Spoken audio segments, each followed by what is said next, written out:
Hi, I'm Exo. Today's video, I decided to just do an anecdote. It's Sunday night. I need a video for tomorrow. I'm trying to put these out Monday through Friday every day. And I've just been on a 4-day camping trip and I didn't have a chance to prepare anything before I left. So, rather than try to do some big in-depth video for today, I have a story that almost came up in an older video and it didn't quite fit, so I left it out. I don't know where it'll ever fit, so I figure now might as well go that route. Essentially, as mentioned in the past, back in 1998, I worked for CompUSA, and their flagship store was in Addison, Texas, the corner of Beltline and Marsh, not too far from where I lived when I first moved to the Dallas-Fort Worth area.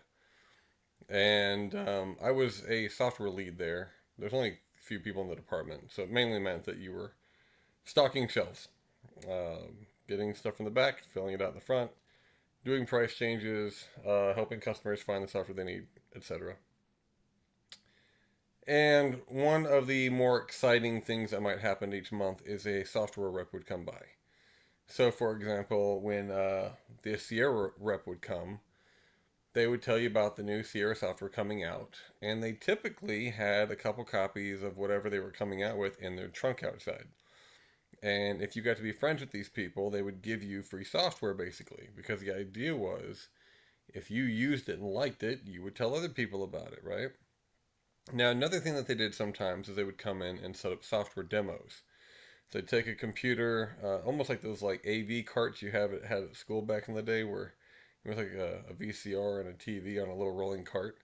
We had a computer on a rolling cart at CompUSA. And we would pull it out if a vendor wanted to do a demo.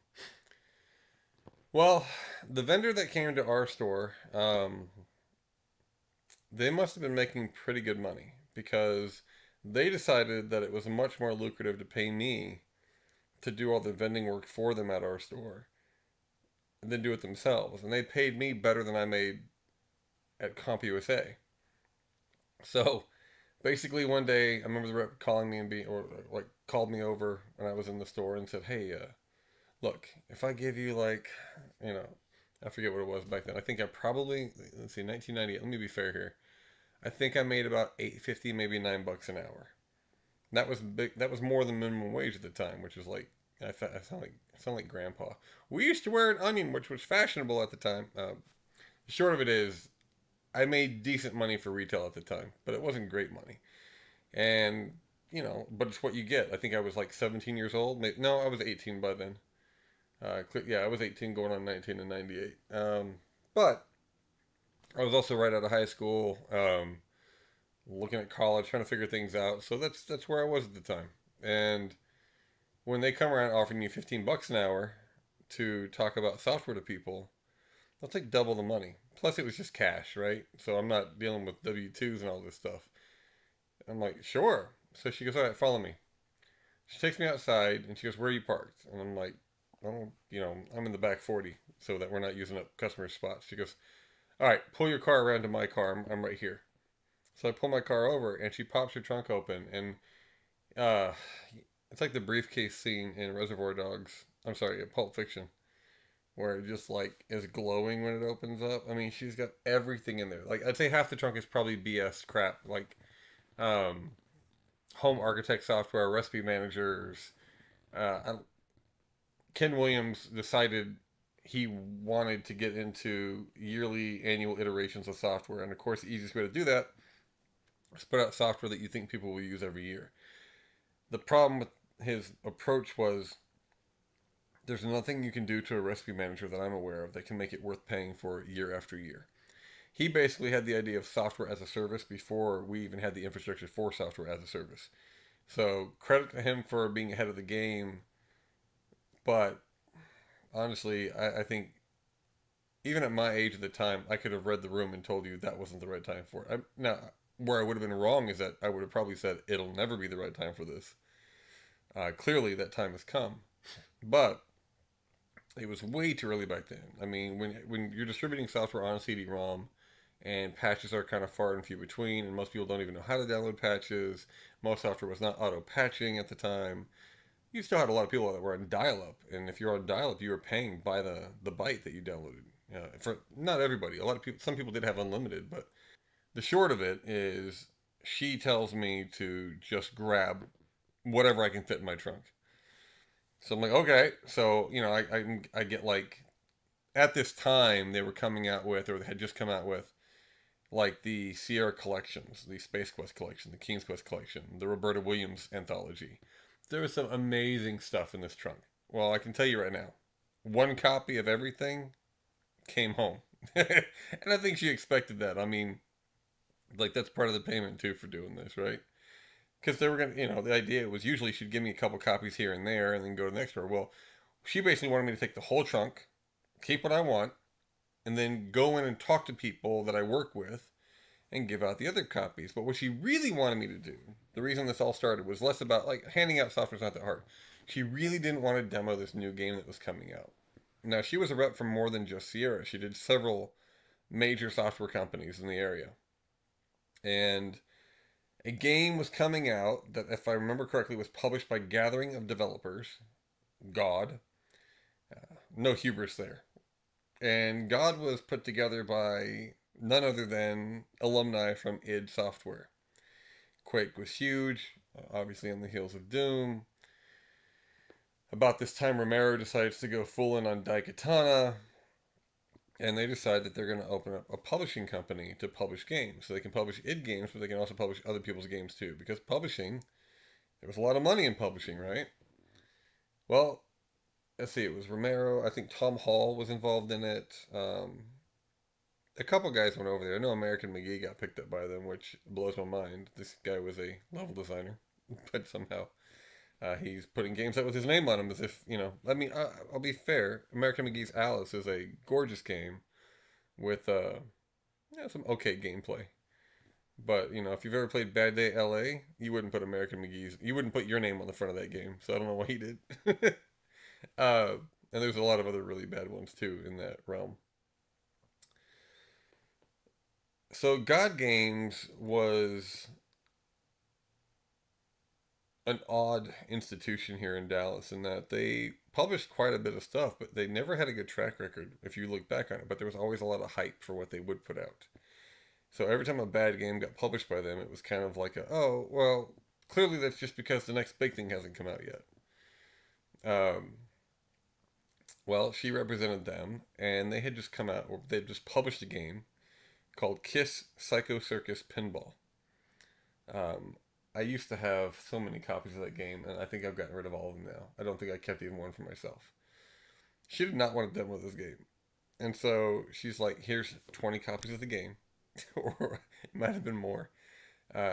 Take one in, get your installable copy, put it on the demo computer, run it for an hour and a half for customers that are coming in. Give out a few copies to employees if you think that they'll like it and they'll sell it. And I need you to do that for all the CompUSAs in town, and I need you to go do it at Best Buy for me. And she gives me a list of stores to help out with. So basically, I get off my shift at CompUSA, and I jump in my car and start driving across town to different stores, and I'm going into these places, and I'm installing. It was really weird because I didn't know exactly how it worked. I remember walking to a Best Buy and being like, "Hi, I'm here to demo Psycho Circus Pinball," and they're looking at me like, "Okay." I mean, imagine. I don't have like a badge that says I work for this company. I don't have a fancy shirt there that like embroidered that says, Sierra or whatever. Not that the vendors did, but you knew the vendors when they came in. When they showed up, they were driving fancy ass cars. They were all in that gift world. Like they just like the companies that hired them took care of them because they knew that if their reps and their were happy, then the vendors they would go to they'd see that. They would get a taste of that. And it also kind of made it feel like they were so successful, which means like, oh, well, clearly Sierra's doing really well. When their reps show up, they're so successful. They're so wealthy looking. It may not have been that everywhere, but here in Dallas, there was definitely a bit of status attached to this type of work. But I would walk into these stores and say, okay, my name is so-and-so. I need to demo You know, I would just say I worked with whatever company had made the game, and I'm here to demo. And they, oh, okay, and they'd go off and find a computer and bring it out. They didn't know me from anybody else. I had no credentials, but they'd go get me a computer, and I'd install it, and then I would just stand there like a dipshit and play Psycho Circus pinball. And then if someone walked up, I'd start talking to them about it, and like, yeah, you know, check this out, and it's got these cool features here. I don't know. I haven't seen that in ages. I don't remember walking into a store and seeing a live demo. I mean, back then at that CompUSA store, we had all kinds of live demos all the time. When DVD players first came out, we had a guy in the back that was running a DVD player. Excuse me. And he's back there like, see, you can actually see the individual hairs on this video, but on the VHS video, it's all blur. And I still think about that because, I mean, yes, DVD quality was much higher than VHS, but I remember them using the same examples when Blu-ray came out in 4K, and they're like, look, see, you can see the individual pores and the individual hairs. I'm like, that was the same pitch y'all gave back when DVD came out. Like, it's definitely gotten better, but how can it always be now we can see the hair? um, anyway, live demos definitely does not seem to be very common anymore. And I went around town, I did all these demos. I remember one guy in particular just hanging out at my kiosk and just talking to me about Psycho Circus. He was clearly a huge Kiss fan, and he was excited about the game, and he just sat there. It was almost like the kid who had no quarters at the arcade that just watched the arcade. I know that kid because that was me.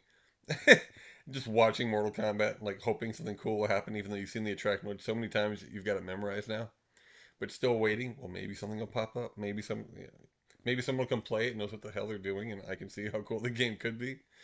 This guy just stood there and hung out, and I remember just really badly wanting to give him a copy of the game from my trunk, but knowing like if I do that, there could be problems later. I don't want to jeopardize this gig that I got going here. I'm making good money, and I'm just having to talk about. I mean, yeah, it's not my favorite game, but Kiss Psycho Circus. um, the point, like, after all this time, so I'm doing that, I'm making good money, I'm getting lots of cool free software. Well, at the end of the year, November comes around, and she comes by and she goes, hey, you've been doing great, thanks for all your help. There's a Christmas party that God Games is throwing that you're invited to. I'm like, all right. I think I'm like 19 at the time. And so she gives me 2 tickets, one for me and the girl I was dating at the time, and an address. And so even though I lived in lived in Dallas area, I never really went to downtown Dallas very often. There wasn't a lot down there other than something called the West End District, which back in the day was like, I mean, it was 90s defined. It had the gyroscopic thing outside that you could strap yourself into and go around. It had the little hologram stores. It had the stores that had like the, what do they call it? Stereo vision, where you had to like almost cross your eyes and then the image would come out of the background. The dancing Coke cans, so 90s. Hypercolor. I mean, if it was a gimmick in the 90s, this mall sold it. Long gone, died. It had a Planet Hollywood. Like basically everything that failed in the 90s was in this mall. And that was like it. That was the only reason to go to downtown if you were not working down there. So we go driving down there. And I realized when I get to the address that Gathering of Developers bought a church off Pearl Street and was running their headquarters out of it. Or they had maybe rented it just for throwing the party. I'm not 100% sure. Yeah, I don't think their offices were in the church. I think they just threw the party there.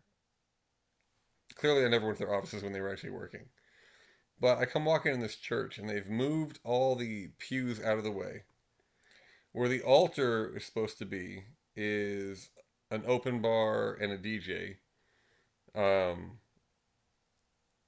And there's this line of tables that go around the outside of this church, and they all have computer stations on them. And we're talking like full-on tower-based computers here, not like little laptops, and let's see, I remember like they were about to release or had just released like 3 different Blair Witch games. Like and they were all kind of different. A game called Nocturne was on demo up there. There was an ATV off-road game that I didn't really care about. I remember Nocturne being the one that caught my attention the most. But, it was such a crazy environment to be in. At 19, I had never been to a party like that before. And so here I'm walking in. Immediately, as soon as you come in, they put a drink in your hand. I'm 19, not supposed to have a drink in my hand. No one cared up there. Um, we walk around, and pretty soon this big group comes towards us. And clearly, the people, I mean, so it's John Romero, and he's got a whole crowd behind him. I don't have anything negative to say about the guy. I will say that he is very charismatic. The few times I've run into him in person, he used to shop at the store at CompUSA sometimes, so he'd come in to buy stuff. He was always very friendly in terms of he didn't act like he didn't want to be talked to. He would, if you approached him and said anything to him about his games, he was, at least back then, very open. And I remember at least once coming in on my shift, and he was just kind of holding court in near the front of the store where the customer service area was. And my buddy was working there and had said something to him, and he turned around and he started like just going on about how great Daikatana was going to be. He was clearly excited about the game. Uh, so here he comes at the church, and he's got this whole crowd with him. They're definitely focused, and he's going from computer to computer, talking about each game. And so I just kind of jump in the group and tag along, and I listen to all this stuff. But it was just such a the whole thing. It doesn't like the story doesn't have some big crazy ending to it or anything like that. I clearly didn't go into working with that kind of. I was never much of a programmer, and so as much as I liked gaming and I got introduced to these people that were in the industry, it never felt like anything that I wanted to go into myself. But it was neat to be kind of like tangentially related to it, to be in a position where I got the benefits of being a software vendor, but I still worked just at the store and saw the normal people coming in and out, and got to deal with that. To get to demo games for people was a very unique job experience. It helped that I was making more money doing that than actually showing up and putting software on the shelves. It was a really cool time, though, to be working in software. 1998, if you this was early 98. I was there because I eventually left them, and I ended up working as a third key manager over at like a Babbage's, which was eventually, no, it was a Software Etc. There was a Babbage's and a Software Etc. Same company ended up getting both. And then eventually both of them got bought out by GameStop, which is also a Dallas area company. But 98 was such a big year for gaming. There were so many quintessential games came out that year. If I remember correctly, looking at a list, I might be off by a few, but Ocarina of Time, I believe Symphony of the Night was that year. Metal Gear Solid. On the PC side, I think Grim Fandango was that year. I may get some of these wrong because on the software vendor side, you got to preview stuff a few months in advance sometimes. So some of these may have been early 99 games. On the other hand, some of them may have been late 97 games because I didn't have money to play them until, I got a paycheck in 98 and I could go back. I remember Dungeon Keeper coming out while I worked there. That might have been 97. I think that was, yeah, that could have been 96. I'm not going to bore you with release dates. I will say that working in software I started in late 96 and I went through to late 98. The holiday season of 98 was enough for me. That's when I bowed out. If you've ever seen a Black Friday video from back then, it was getting intense. It was over the top in some places. I think back, I've got really fond memories of working at CompUSA. It was a very poorly run store. There was a lot of theft from a lot of employees working there. One time the hardware manager came in at night with his key, opened up the back of the store, and basically stole every laptop he could get his hands on. So we come the next morning and the store just has no laptops left. The store had a camera system. He didn't turn it off. He's one of the only people that had keys to that kind of stuff. No idea what he was thinking. But I remember coming across the kids that worked in the loss prevention booth one time in the back, and they were in the middle of stealing software and shoving the empty boxes into the trash compactor. And I'm like, guys, if you're going to pull this crap, don't do it this way. Because that makes it look like I'm stealing stuff. You come back where the software guy is doing his work and you're shoving empty boxes into stuff. It's going to look like I was like stripping boxes down and throw. Yeah. So when you have to tell your own loss prevention group to stop stealing in your area, not a good look. Uh, it's a company that I remember when I first moved to Dallas. It was a single store. It was at Arapahoe and Beltline, or it's called Arapahoe now. Back then, the street didn't go all the way through. Doesn't matter for this video. The short of it is, it was a really cool. Like, I'd never been to a computer store like that before, but it was definitely a smaller one, a mom and pop size one.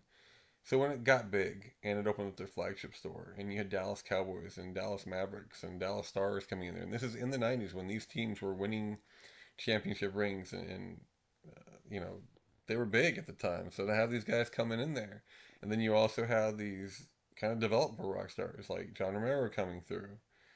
Um, if you've ever played the game Harvester, it's a digital adventure game. The main lead guy in it is wearing like a plaid shirt. Now he has his own messed up history at this point.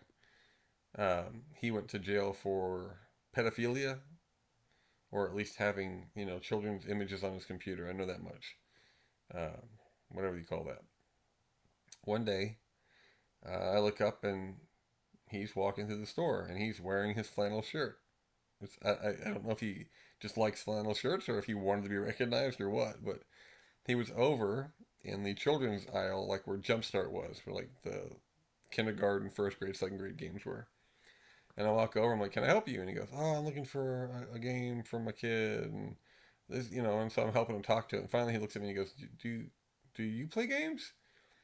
I said, "Oh yeah." And he goes, Have you ever heard of a game called Harvester?" And I'm like, "Oh yeah, that's an awesome game." He goes, "Oh, yeah, my name's so-and-so. I played the main guy in Harvester." And then I realized, yep, okay, now I see it. And it was just funny to me that he was just hoping to get recognized in a computer store. Now, on the sad side, he was in the children's aisle buying children's software, and we all know he should not have been around children of any kind. So that part was always a little bit of a creepy asterisk to the story. Apparently, Addison had the recording company that they recorded the actors in. It was like a studio, and I don't know if the developers who made Harvester were local. I didn't think they were, but they apparently did do the recording in Addison, Texas, just down the way from the CompUSA I was talking about. Um, like I said earlier, the story has no big fancy ending to it. I eventually moved on and did other things with my life, but I think that the time I spent working there really hammered home, like, had I not worked there, I would have always known the games that I loved. And I would have nostalgia for that handful of games that I owned. Working at CompUSA and then Babbage's and Software Etc. and later GameStop, um, you saw hundreds of titles coming and going all the time. It'd be like, okay, it's release day, and you got all these new titles, you put them out, and then within a week or two, like 70% of them were forgotten, and then you had your 2 or 3 good sellers from that week, and then a new batch came in, and you pushed them to the back, and within 3 to 6 months, CompUSA, they call the decode meant discontinued. You'd mark them down, clear them out, never see them again. These games, you saw them on the shelf 3 to 6 months, and they're gone. And so that kind of stuck with me. And as I got older and I did other things that had nothing to do with retail or working near games, I just would always think about all those games that I never played, but I read the back of the box of, or, "Oh yeah, that kind of looks neat." And then you look at the front and you're like, "Oh, $50? Like, no, I'm not going to pay $50 for this." But then later, if I found it in a cheap bin, I'd be like, "Oh, yeah, I remember this game. I want to try this now." Nowadays, I think it's a little easier to keep track of. Everything's digital. Everything, I can with confidence go and look up I can look at today and see every game that came out today. There's still not a full release list of every game that was coming out in the '90s. The major commercial ones are accounted for. But we find offshoot commercial titles that are not on mobile games all the time that are for DOS, that were commercially released in a box on a shelf, and yet they have no representation on the largest video game database website. And you Google them and you won't find them on other websites either because they're all kind of feed off of each other. If you show up on one of these game websites, eventually you'll get to Moby Games, and if you're on Moby, it will trickle out from them to everybody else. I guess if I had to say there was a moral of the story here, it's that my time working with those games gave me a lot of appreciation for the amount of software that was out there and the amount of software that's forgotten because not everything can be a winner. And I will be the first to tell you that eXoDOS has 7,633 games currently. And maybe a tenth of those are like ace and worth playing and getting into. And the other 90% probably aren't great. There's some really bad games in there. But I played some bad games when I was a kid too. My PC had a 20 megabyte hard drive, but only 10 of it was available to me after all the OS stuff. And my front end, Wonder Plus, was the GUI that I used to use in DOS. And I would download whatever I could find on the bulletin board systems. And I'd find a game sometimes that was absolutely horrendous. But it's what I found that night, and it's what I just spent 30 minutes downloading. So now I have, like, there's a cost-benefit analysis. If I put this much time into it already, it's downloaded, I have it, so I'd play it. And maybe I even enjoyed it enough to keep coming back to it until one day it gets deleted off the drive because I have to make room for the next thing I find. Some of my favorite memories in working through eXoDOS were the times I found a game that I had forgotten existed, that I had put hours into back in the day, because it's all I had. That is something that I look forward to sharing with other people. I always get excited when someone says, "Oh my God, I found a game in the pack that I forgot existed that I used to love to play." I feel privileged that I got to work in a place where I had all these opportunities. And to be fair, I'm not saying thanks to CompUSA really. I was privileged to work with good people. The coworkers, some of them were lifelong friends back in the day. Getting to meet the vendors and the vendors trusting me and then paying me to help do their job. Get the doors that opened up, getting to go to Christmas parties with some people that, were luminaries in the field at the time. It definitely, as a 19-year-old, made me feel like I was in the middle of something. And yet, I still always knew that I was a spectator. And so while I can take no credit for being able to program or put out my own game, or I don't have that kind of creativity, I'm always proud to be even slightly related to all of it, just because I have the tenacity and stubbornness to make all these damn games work and put them out for everybody. It's a really small part of a much larger picture, but hopefully, because of the efforts that I put into it and everyone on the team, and then of course, everyone who downloads it is preserving it too, right? Like, you may not be a part of the group yourself, but if you have ever downloaded eXoDOS, then you have helped preserve it because you created a copy of it on your local hard drive. And that's playability through preservations. By making it playable, people download it. That means they can seed it. So that playability creates preservation. Whereas if it wasn't playable, you just have a copy on your desk that the number of people who will download it because it's playable is much higher, I guess is what I'm saying.